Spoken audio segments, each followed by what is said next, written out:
I need some water. Actually, no, I didn't fancy tea, so no.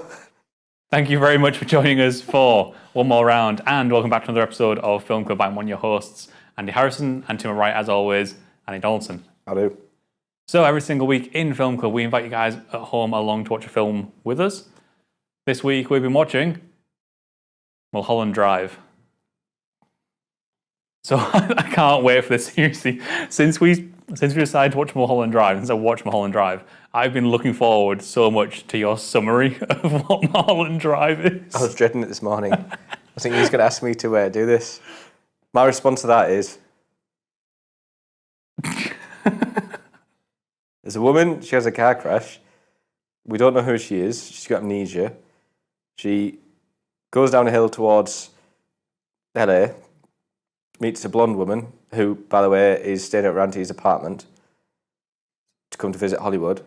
They both meet. They develop a friendship that turns into a relationship.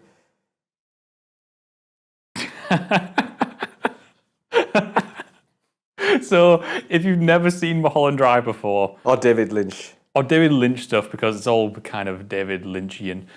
Maybe just pause this video, go watch Mulholland Drive, come back to us with your mind blown, because it's very, very difficult to explain in just like one go around. It was making sense up until it went into the box. Yeah. And then it suddenly have like a different kind of narrative. You had a different, same settings, people, the same people, or actors, but with different names, kind of. Yep. And a different look as well, different personalities. And then it kind of ended with this plot of the brunette, who's called Rita, and also Camilla, is it? Rita is Camilla here. Yeah. So let's call it two sequences. In the first sequence is she's Rita. She's lost her memory. She's trying to find out her identity. And there's Betty, who's played by Naomi Watts. Yeah, I didn't actually. Can you do us a favour and get the cast up? Right, do continue. I'll look this up. So you've got Betty, the blondie. Sorry, he's the blondie, who's played by Naomi Watts, and you got Rita, who's the brunette. And then it comes into it culminates into this scene where she has a key and she opens a box. Then it goes into the second narrative where you've now got the blonde woman called Diane. And then you've got the brunette, who's a famous Hollywood film star called Camilla. And Camilla's like this, I don't want to call her a whore, but she's like, she gets with directors, she gets with women, she plays everyone on. She's not like a whore, she's just a bit of a player. Yeah. She could, I don't know, I just don't like using the word whore. She's a bit of a player, and she... She what? Well, she just like, and then Diane decides to kill her. Yeah. Which you could argue that turns into the first part where he turns around, they're good in the car. The reason they have a car crash is he says, oh no, it's to Rita. Yeah, so that's what I mean, I don't understand. Yeah, so the thing with this film is it's so fragmented in the way it tells its story. Like it actually at first lulls you into a false sense of security in that it's going to be a very linear narrative. And by the end you realise it completely is not a linear narrative. And actually what you just watched are... What do you say? It's dreams. To do with dreams. 100%. Like all of David Lynch's work is around, in some respect, the subject of dreams. All of it. He has this very dreamlike quality to the way he shoots. But very early on in this particular film, he establishes that this film, he establishes with the supernatural. There's the scene where there's the two guys in the thing, and he goes to the back. And he's telling him about his dream, and then the dream plays out exactly how he's described. And by the way, you dick. That is horrifying. That scared the shit out of me. Because this film, what it does really well, and sorry to cut you off slightly. Sorry. It comes out, and then it's like this wall, and say, Andy, you just be there. I'll see it down here. All right, yeah, good point. I can be here though if you want. So he comes on the wall, and it's like 2/3 of the shots are visible, and there's a third not, or like half of it, and fucking hell. And the guy like pops out. Oh my god. It's terrifying. But I shut myself. Do you know what? So... But then I'll come back to my point in a bit. Yeah, but then later it's Betty going down the corridors and the camera's moving around like that. I'm like, fuck this. I'm like there at the screen like that. Were you? No. Were you like? Did you expect to see something jump out? No. Because I'm not, and I'm like this. I'm like, honestly, you play down there when you bet he's going through the fucking corridors around the house like this, and the camera swivels around like that, and I'm This like, is when Camilla's in the house. yeah, So fucking well played, man. that whole scene establishes that there is in this world, in this film, there is a physical tangibility to dreams. Yep. And that's what he's saying with that scene. Way. That's too far. That's what he's saying with that scene very early on is, in this world, dreams have a tangibility to them. And by the end, we start to realize that actually we have probably been watching some sort of dream sequence or maybe some sort of drug-fueled sequence. Yeah, never thought about that. As it's kind of revealed that Betty is actually the girl they find in the apartment. Who's dead? Who's dead. So she might be dead. In the first narrative, they find Diane, who's dead. Yeah. This is what I mean. It's just like two parallels, isn't there? But this is part of the wonderful cycling element of Mulholland Drive is that we could sit here and debate specifics of the story for ages. Like I really want to watch this film again, knowing now. It's just making you want to watch it again. Knowing now all the information that he reveals at the end, go back and figure out like, okay, who is who, what's happening when. Like there's that fucking hilarious sequence very early on in the film. Or was it midway through the film? Where the hitman? The hitman comes in That's great. to kill that guy and nick his book, and he accidentally shoots through the wall. And she's like going, no. And then there's like the cleaner who's just watching. Then he shoots the cleaner, but then he shoots the vacuum and it causes smoke alarms. Like, he's like the most he's unlucky just like, hitman. just fucking give up and like just leaves out the window. It's brilliant. And like it's later revealed that actually that takes place before the first sequence in the film. How do you know? Because he's the hitman hired to kill Camilla. Yeah, but how couldn't that could have been after? It could have been before. No, because he's in the black book to find out where Camilla is. Oh, is that what it really? I think that's what it's supposed to be. All right, okay. Correct me if I'm wrong, because like I'm not 100% exactly on anything in this film after watching it for the first time. So there's a lot of that stuff where like you want to go back and figure out what exactly went on, but also not knowing exactly what went on is part of the charm of the film. It is.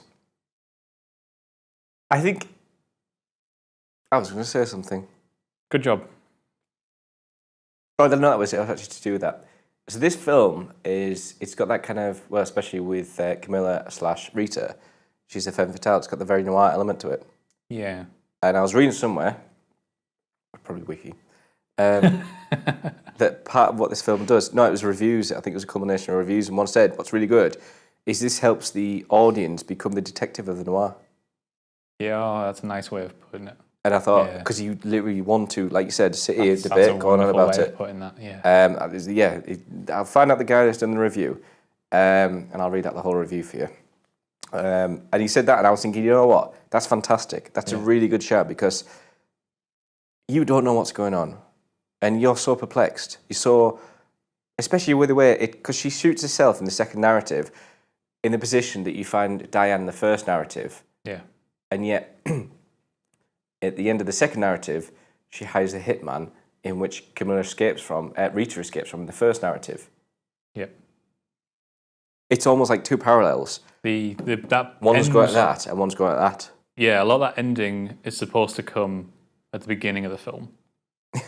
So like you're actually supposed to get the chunk of the ending at the beginning of the film. It's told out of chronological order. It's so surreal.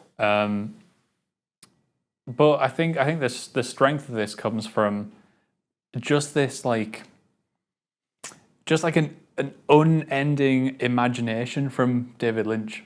Like there is so much in this film that would have been hugely important key sequences for any other film that he just kind of throws in there and plays around with. He's amazing for it, isn't he? And like he's got multiple problems. Like that, like I said, that whole sequence in the diner with the guy who pops out at the end.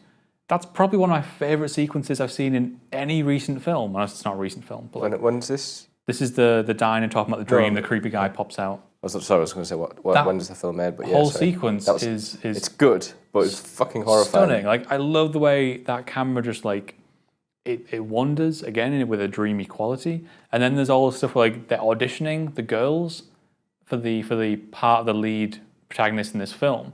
and they're What, the Italian mobsters?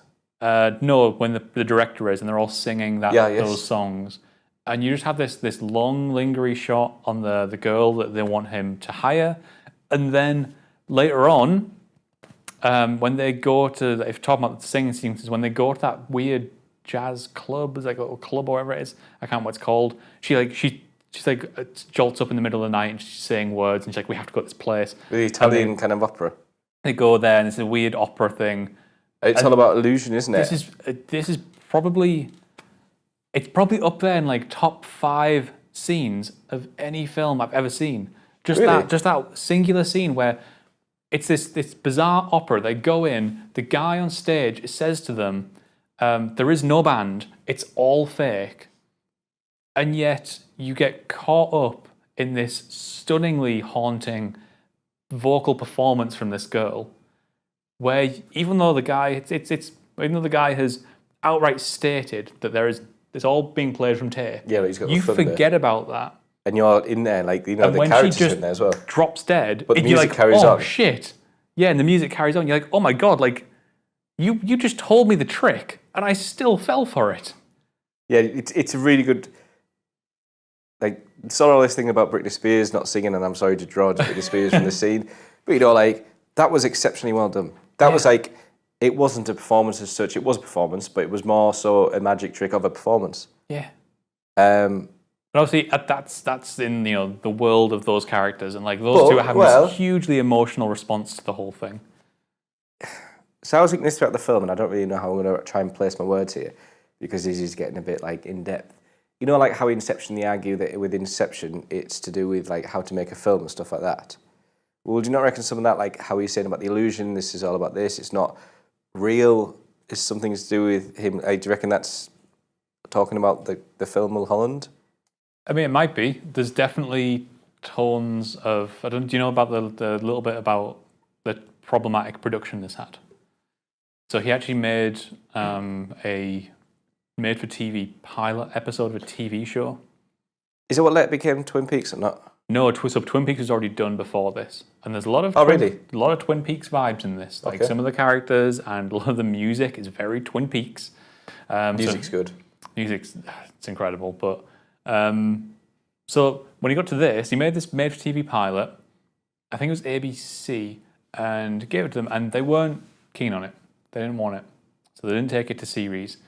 So instead, he managed to rescue it and make it into a film, which became Mulholland Drive, which ironically I think is the reverse story of Twin Peaks. I think he made a made-for-TV film for Twin Peaks and then spun it off into a show. I digress. So part of that procedure, because people didn't like the ambiguous nature of it, and people didn't like some of the extreme imagery and things that he was using. And these are the things which actually made Mulholland Drive a classic. Well, it stood out to me. Love Mulholland Drive. But this is one of the things that wouldn't get onto TV. And so like that frustration that he felt, you can see it coming out in the film with the fact that he's put a director in the story, and the fact that the director is being manipulated by these the executives. These people who have like no emotion and weird you have creativity. No, but we're going to tell you what to do. Exactly, and then even those guys are being controlled by this mysterious guy underground somewhere. What the fuck is that about? And I think that is just, I think he's making some sort of metaphorical comment on the filmmaking system in Hollywood. Good, well played, David Lynch, because that was really, really good analogy of Hollywood's dark side. Do you know who the guy in the chair is, by the way, underground, or the guy who's controlling? He looks like Ben Kingsley when he plays Gandhi. Do you know he's a midget? I apologise if that's not the correct term. I didn't know if it was a small person. Yeah. If you watch Twin Peaks, there's this amazing sequence which everyone's probably familiar with the dancing midget, where he's in this red suit in a red room. It's him, but he's made him to look like a regular sized person. What, with a smaller head or something? Yeah, it was odd. It was odd, and you only see this guy for that one particular scene. A few of the people in the film you only see for one particular scene. Yeah. It's very. I think the best thing about this film is the fact it makes you think. I've not watched a film in a long time. Probably since something like Inception, since something like maybe Interstellar. Yeah. But for completely different grounds, it made you think this much. Those films, you like, well, it's Interstellar, you're debating the story, like how it goes. I think that's a really good example to put alongside this. I think Interstellar's a bit different because you're debating science and dimensions. Anyway, the point is, I digress now. No, with this, you are trying to plot the story yourself on a story that's already been plotted, but to a way that, because we're so done by like time, we approach so many things in a linear way.